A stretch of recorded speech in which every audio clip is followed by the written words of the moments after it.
Shalom, damai di hati. Saudara-saudara jemaat Tuhan, jumpa lagi kita bersama channel YouTube Marturia Bukit Kasih Girian Permai. Kita akan menjabarkan trilogi pembangunan jemaat tanggal 7 sampai dengan 13 April 2024. Dengan bahan bacaan dari kitab Lukas pasal 24 ayat 36 sampai dengan 49. Yang bertemakan Yesus makan membuktikan ia bangkit. Tapi sebelumnya mari kita berdoa. Ya Tuhan Allah Bapa yang bertakhta dalam kerajaan surga, yang adalah firman kehidupan kami. Di saat ini Tuhan, kami mau belajar di sekitar firman-Mu. Ya Tuhan, kiranya Engkau perlengkapi kami dengan kuasa Roh Kudus-Mu, agar kami mampu mengerti dan memahami setiap maksud Tuhan. Dan kiranya Engkau beri hikmat bagi kami semua jemaat-Mu, dan mampukan untuk kami mengaktualisasikannya dalam kehidupan kami, pribadi lepas pribadi. Pakai juga hamba-Mu yang Engkau utus menjadi alat berkat di dalam menyampaikan firman saat ini, sehingga hamba-Mu hanya dapat berkata-kata sesuai dan seturut dengan kehendak-Mu. Ya Tuhan, berfirmanlah kepada kami siap untuk mendengarkan dan melakukan firman-Mu. Amin. Ya, kita akan membaca Alkitab yang terdapat dalam Lukas pasal 24 ayat 36 sampai dengan 49.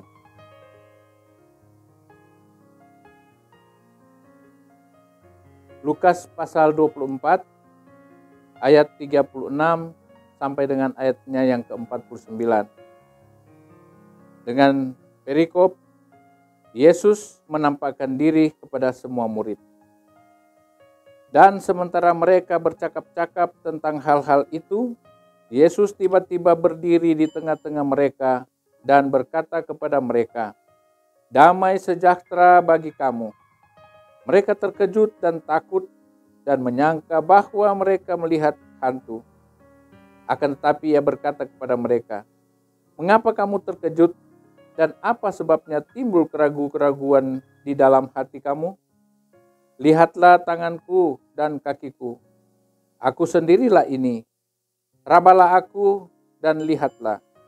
Karena hantu tidak ada daging dan tulangnya seperti yang kamu lihat ada padaku." Sambil berkata demikian, Ia memperlihatkan tangan dan kakinya kepada mereka. Dan ketika mereka belum percaya karena girangnya dan masih heran, berkatalah Ia kepada mereka, "Adakah padamu makanan di sini?" Lalu mereka memberikan kepadanya sepotong ikan goreng. Ia mengambilnya dan memakannya di depan mata mereka. Ia berkata kepada mereka, "Inilah perkataanku yang telah kukatakan kepadamu ketika aku masih bersama-sama dengan kamu, yakni bahwa harus digenapi semua yang ada tertulis tentang aku dalam kitab Taurat Musa dan kitab Nabi-Nabi dan kitab Mazmur."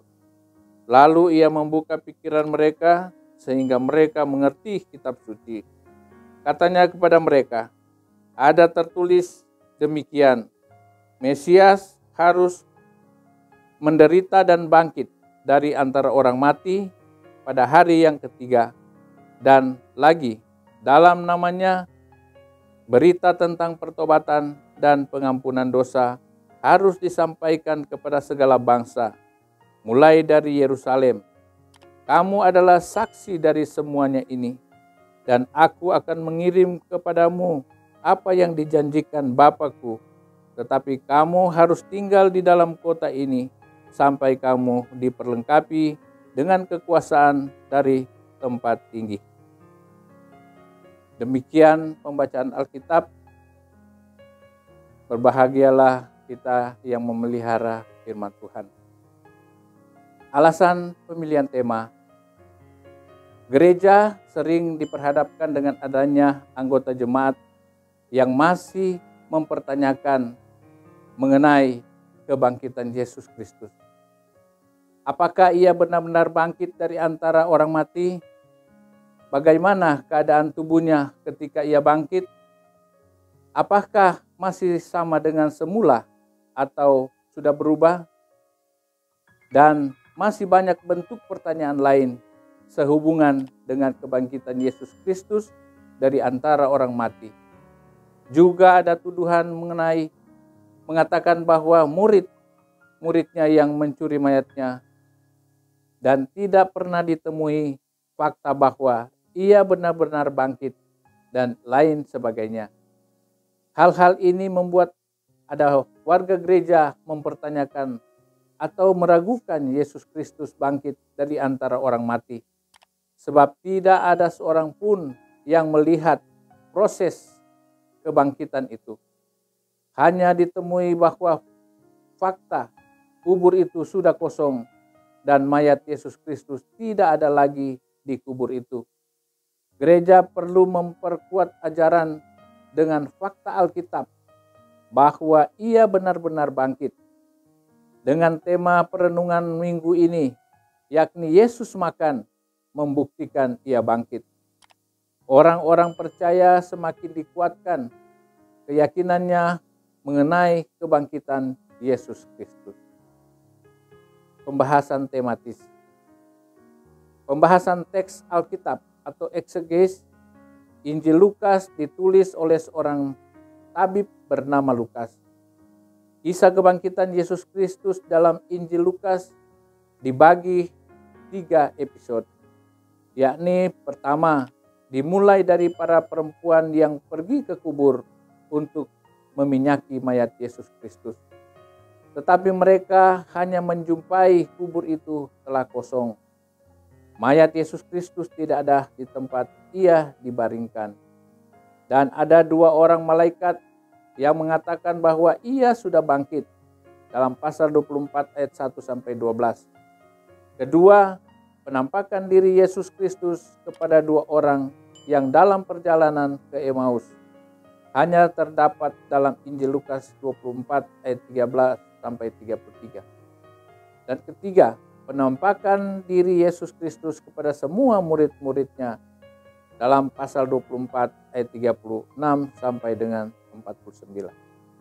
Penampakan Yesus Kristus kepada para muridnya yang disaksikan dalam bagian ini lebih mendetail daripada yang ditulis dalam Yohanes 20 ayat 19 sampai 23, yakni berisi ayat 36 dikatakan ketika murid-murid sementara bercakap-cakap.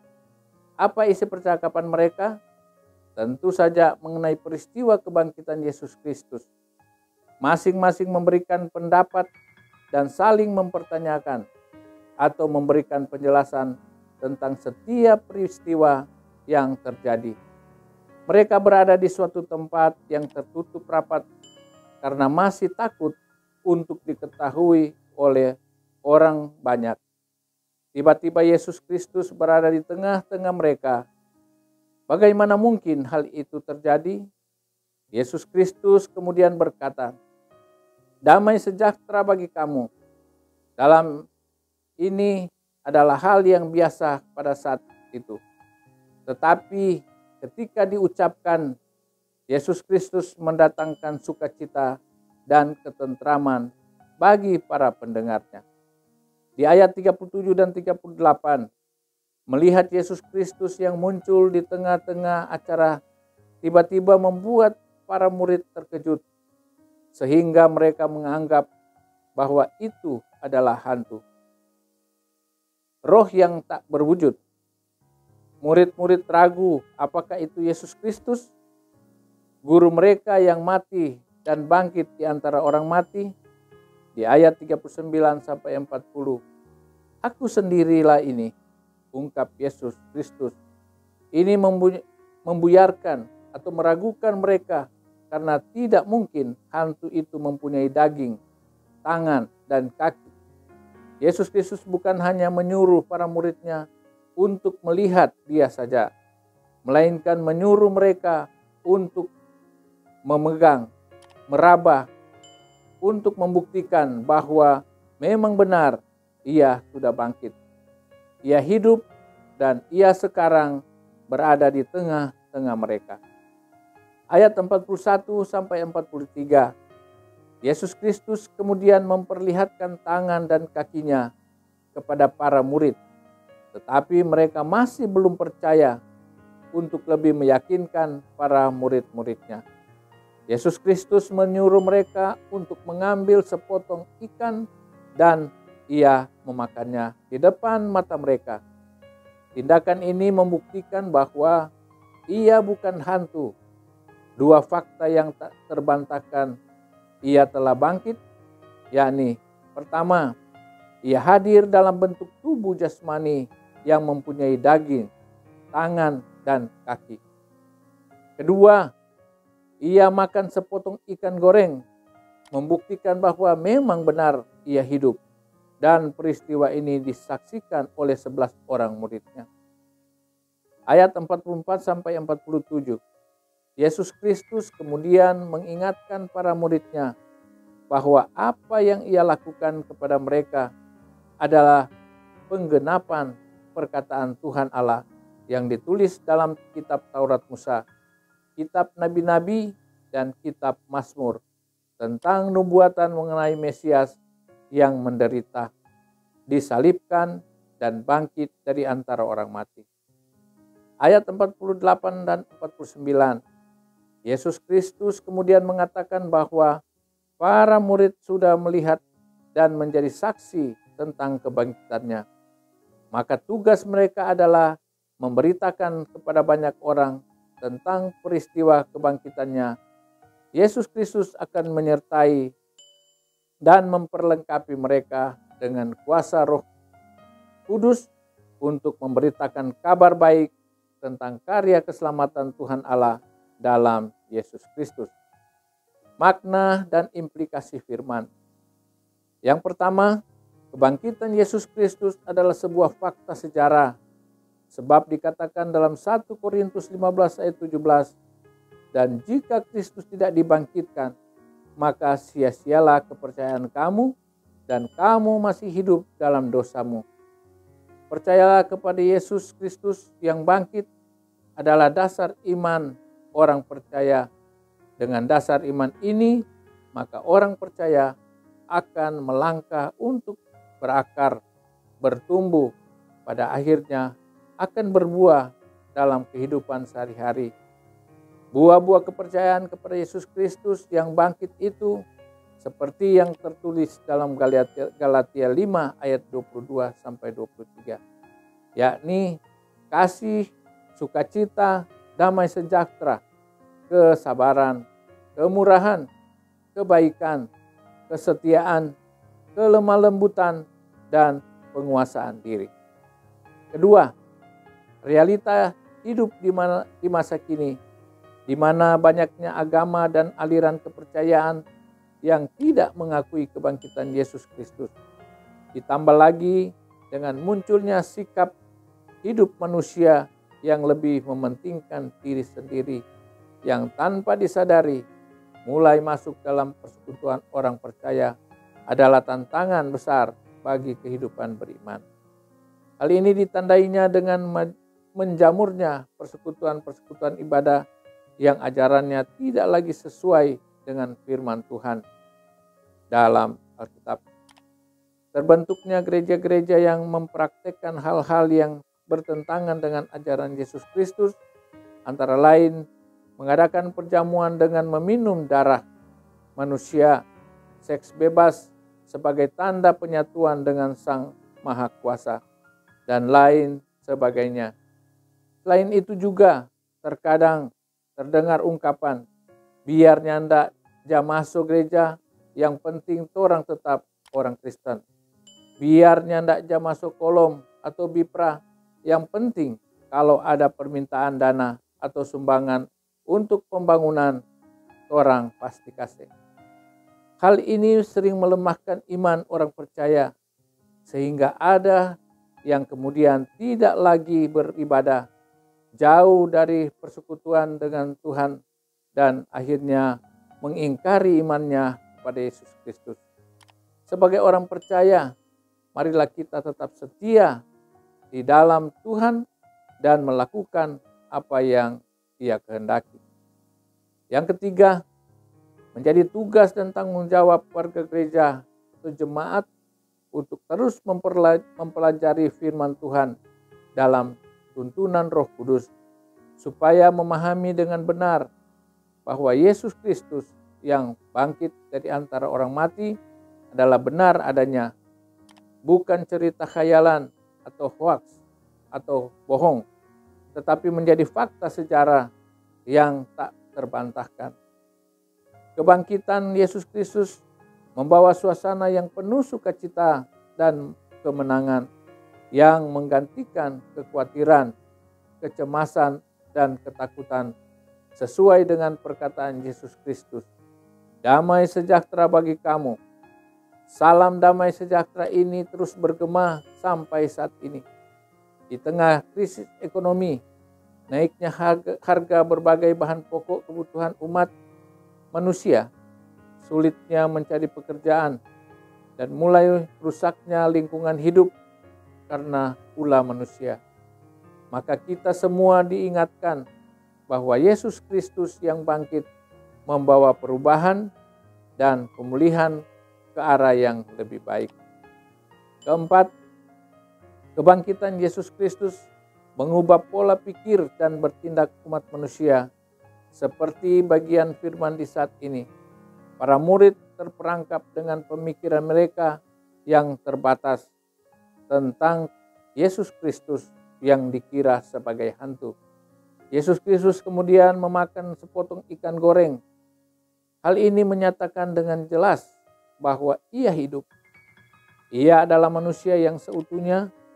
Sebagai pengikutnya, kita juga harus mampu merubah pandangan kita tentang Dia yang hidup, bahwa Ia berkuasa dan dapat melakukan perbuatan-perbuatan yang ajaib dan luar biasa. Mujizat Tuhan Yesus Kristus masih nyata sampai saat ini, dan kuasanya membuat hal yang tidak mungkin menjadi sebuah kenyataan. Ketika kita diperhadapkan dengan berbagai tantangan dan kemelut di berbagai bidang kehidupan, datanglah kepadanya, mohon belas kasihannya, maka kita akan memperoleh jawaban dari setiap persoalan dalam hidup ini menurut waktu dan kehendak. Amin. Mari kita berdoa. Ya Tuhan yang Maha Pengasih dan Penyayang, saat ini Tuhan kami berterima kasih kepadamu karena Engkau begitu baik dalam kehidupan kami. Ya Tuhan, terima kasih Engkau telah membuka wawasan kami, darab kami berpikir Tuhan, sehingga kami dimampukan untuk mengerti akan firman-Mu.